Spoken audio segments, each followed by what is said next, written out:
Good morning guys and welcome back to the channel. This is Nathan's Garage and I'm Nathan Kershaw. Thank you so much to everybody for supporting the channel. We are now up to 15,000 subscribers. That is insane. Thank you so much, and if you're watching, please like and subscribe. Head over to Patreon and check out the merch as well. Now today, like any good movie script, we are very time sensitive. If you can see, well, it actually looks really blue. Let's go that way. Well, okay. It's a bit more representative of the weather that is going to be upon us. Now, rain and a car like that don't go together well. So, lift the bug up and see if we can move her. We've got to get her inside. The body may stay out here, but the electrics have to go inside. Okay, let's get on. So, just tried to start it and no dice, but I can't hear a fuel pump. I think me chopping the fuel fill out has triggered something. So I actually got this to review a while ago and it's been a godsend. So let's see at least what codes it finds, which I'm sure it's going to find about 25. It's not annoying, is it? So we've got P1250, and then I think that's the issue. 1189 fuel control. I don't think the fuel pump's switching on. Okay, let's see what that is. Just watched a couple of videos for that P1189 code, and people talk about mass airflow, crankcase control vent, leaking, all that kind of stuff, but they're getting check engine lights when the car is running. One guy said possibly bad computer. Hope I've not fried the ECU. One guy said possible bad fuel pump, and I really think it's this. So no voltage going to the fuel pump when the key's on. So apparently green relay is the fuel pump relay. Next. Okay, it's not looked like that in a while. Yeah. So basically I just wanted to get her inside before all that rain came, because it's supposed to basically piss down for the next 2 days. So yeah, still having the issue of the fuel pump not playing ball. The fuel pump works. I've put constant live to the fuel pump, that works. The hazards were going off, an alarm issue or something. I don't know.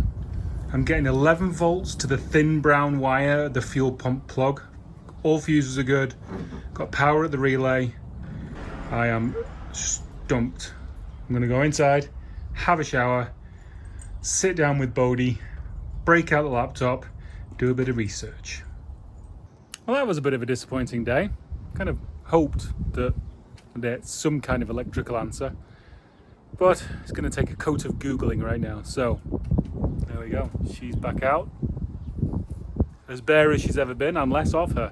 So what I'll be able to do now on here actually is prep all the metal for welding, bare metal it all, do the door pillars, box them up, finish the sills, finish all that up, and then the Z, and see if we can figure out some electrical stuff, clean her up, possibly thin wiring, bare metal, drive it back out. Bob's your uncle, Fanny's your aunt. Ooh, as they say, it may have been a little bit of a disappointing day, but as always, stay calm and chop on. Well, there we go, we are inside. We're a little bit hemmed in probably for most of this week with the rain. I was really panicking that the Z3, with all her naked electronics, was going to be sat out in that if I couldn't move it. But Volvo Yoda came through with a constant 12 volt to the fuel pump and just get her inside, which we did. So let me show you what we're going to do first, and then we'll move on to other more exciting things. At certain points in life, or at certain points in the day, when something's standing in your way, you have to remove it. The heater box stood in my way. So, I guess we're now a race car. The reason why I needed to remove the heater box is because this is the fuel pump relay. That is the fuel pump feed, 12 volt ignition feed.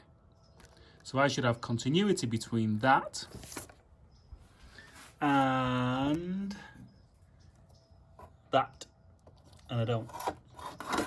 So I now need to trace or follow that wire, because supposedly the wire goes direct down there, One there, down here, and then to the fuel pump.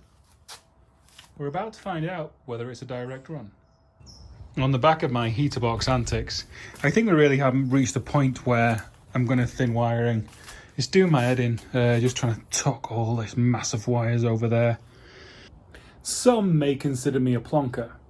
Others may consider me a Indiana Jones type, foraging through the wilderness of wires, trying to find direction to the goal.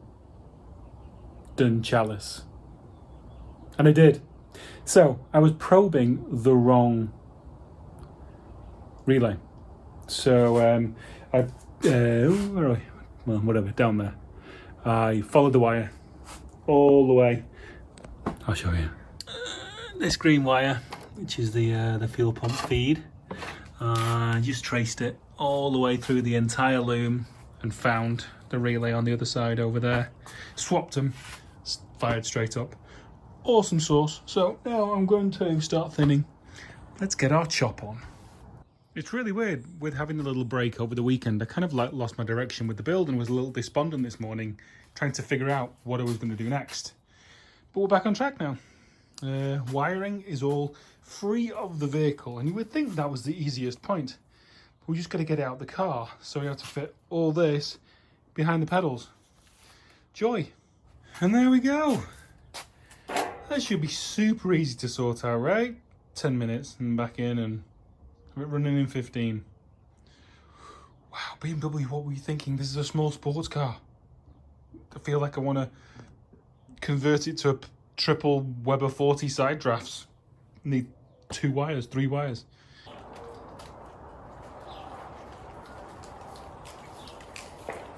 Seriously. I think it has more wiring than a Crown Vic. What?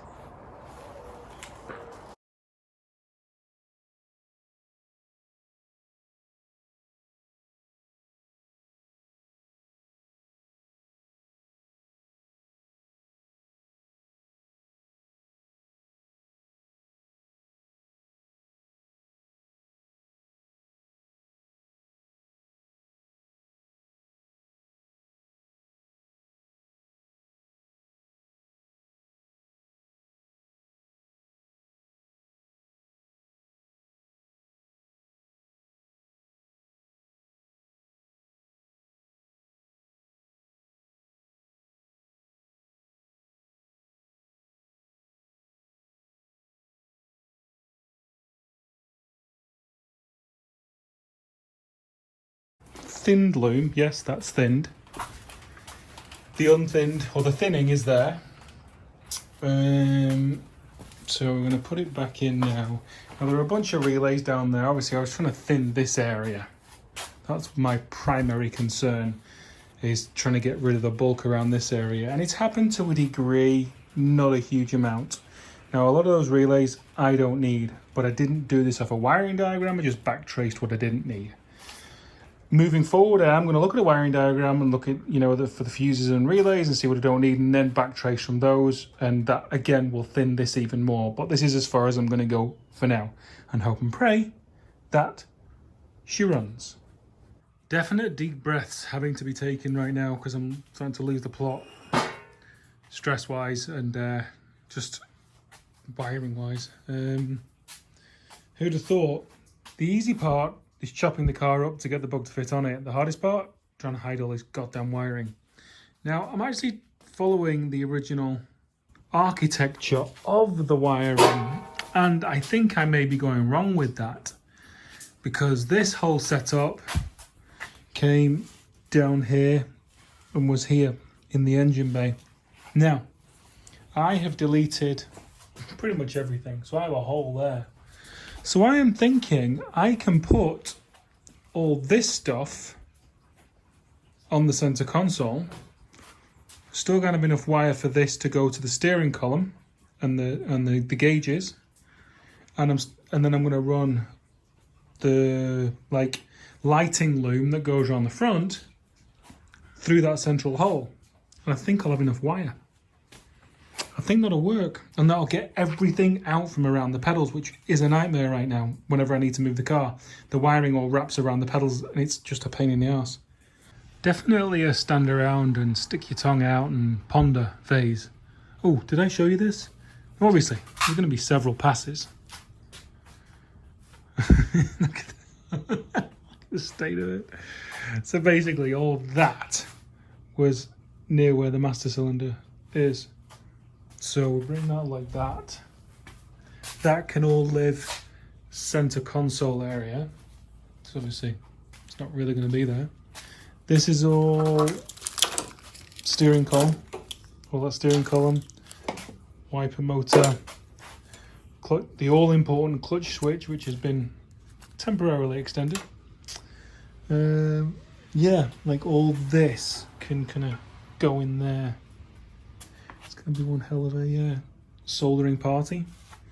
So that's that, you know, and it completely frees up this whole area of wires. Now, I don't need any of this. It's not structural at all. Well, it is, but you know, I would box it anyway. Down to this seam here, all the way down, I can cut straight across and gain a load of space here, and it'll give me tons of room at the back to service the engine, top bell housing bolts, because the detent springs need doing in the transmission, so that's going to come out. It's 6 p.m. and it's been a relatively stressful day, so definitely want to go in, but I want to cut something. I've not cut something for 2 days and the rain's killing me. I hate rain. So I'm going to take this off now. I'm going to take it off and then be done for the night.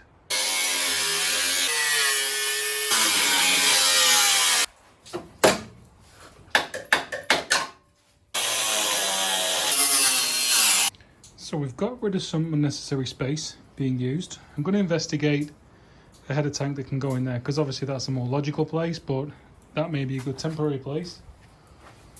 And another advantage of doing this sort of stuff is you find broken vacuum lines. So I can get replaced. Happy days indeed. Okay, so today's been a definite grind. Okay, happy days. Remember, keep calm, chop on. Wow, we see blue sky. Lovely. Good morning, ladies and gentlemen, boys and girls. We're back at it this morning. Gonna get a bit of fabrication done after our bit of choppy last night. So that's my basic idea. Bar across there, and then we can build stuff. We could triangulate strut braces across. I don't think that strut brace is going to stay, but it's fine for now. It does its job.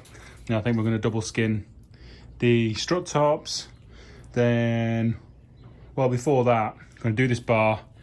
The radiator not having a top mount may have made it lean back slightly, which may have made the fan interfere with the cover, which may have made everything smash to pieces, which I thought was fine until I saw that, which is really, really inconvenient. So I'm going to break out the JB weld, because I don't even know if I'm going to want this radiator in when we're done. Okay, so that's that. It's all welded in, so give a bit of more strength to the booster area. So what do you think? What do you think of the odds of it starting?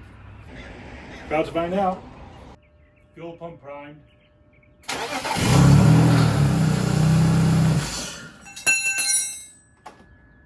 it. We'll try and stop that dumbassery. Okay, anyway, it ran. Good. I'll try not to kill myself. Don't really want to touch the bug until it stops raining, because I need to close the sills up. Do you like my JB job? A few videos ago I took a picture of this exact thing and said, I'm doing this as much for me as for you guys, and it's coming really handy, because now I really want to start to thin this area down. I need to know what they are, you know, and I can only tell that off a wiring diagram when they're in the right place. So they're all back together, which is awesome. So we can start to thin this area down, because this really is, you know, such a bulk. All these fuses, such a bulk of the wiring mass. Okay, so that's that. I kind of half want to make my steering wheel smaller. I need the steering wheel to be smaller because it's rubbing on that sidebar. Just wondering whether to chop it up and join it together with JB Weld. Because I'm going to chop the centre out anyway to mount the new wheel on. If you have ever wondered what is inside a steering wheel, prepare to have all your questions answered. This is going to be a lot messier, but don't know. It's the only way I can think of doing it with the tools I've got.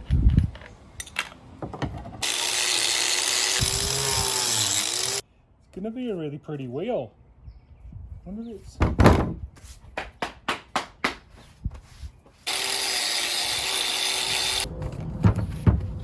Better if I didn't keep smacking myself with the bloody steering wheel. This is awesome. Oh my god, this is kind of fun. Not destroyed something in a while.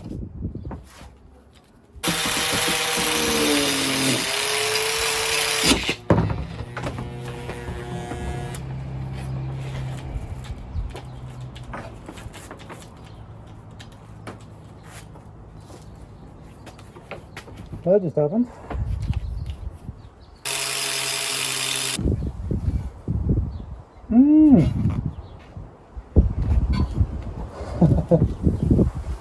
That was pretty good actually. So that's the 3 spokes of steel. Steel. Everything else, aluminum. It's only 14 inches now. I want it to be 13 now. There you go. If anybody was ever wondering what the inside of a BMW steering wheel looked like, it's that. Who'd have thought that airbag would have been mounted to that in some way? Crazy, huh? Okay, so my theory is half inch, half inch, half inch, and then it should stay centered, right? Because I'm taking half inch off each side, chop, chop, chop, and then just take the edges down until it meets, right? I think. Look at this, it's all terribly professional. Bit smashed, but you know. Here we go. Alrighty people, said this would work. Gotta be fucking kidding me, is this actually gonna work? This is never gonna work.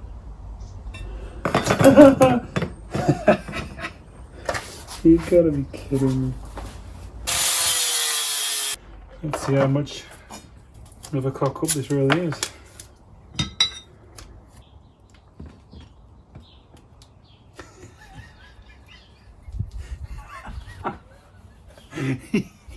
Are you kidding me?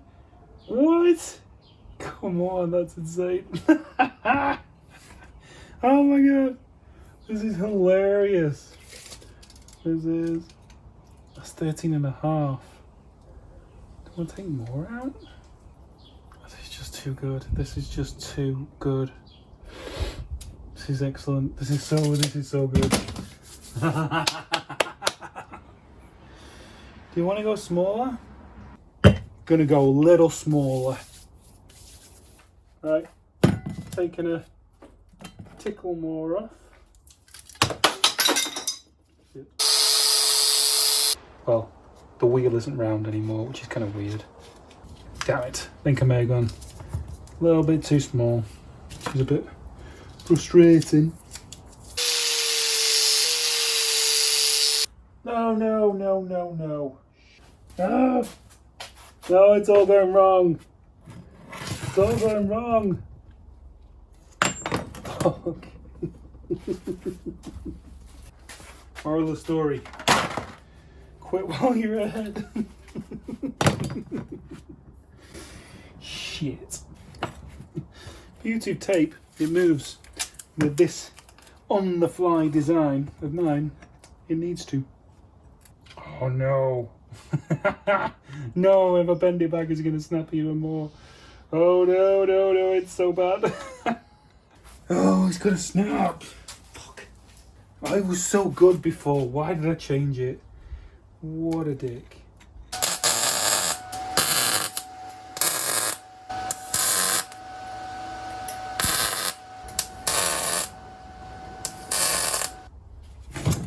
my steering wheel that was an amazing success until it wasn't. Damn. Well, the making smaller of the BMW steering wheel was a amazing success down to 13.5 inches.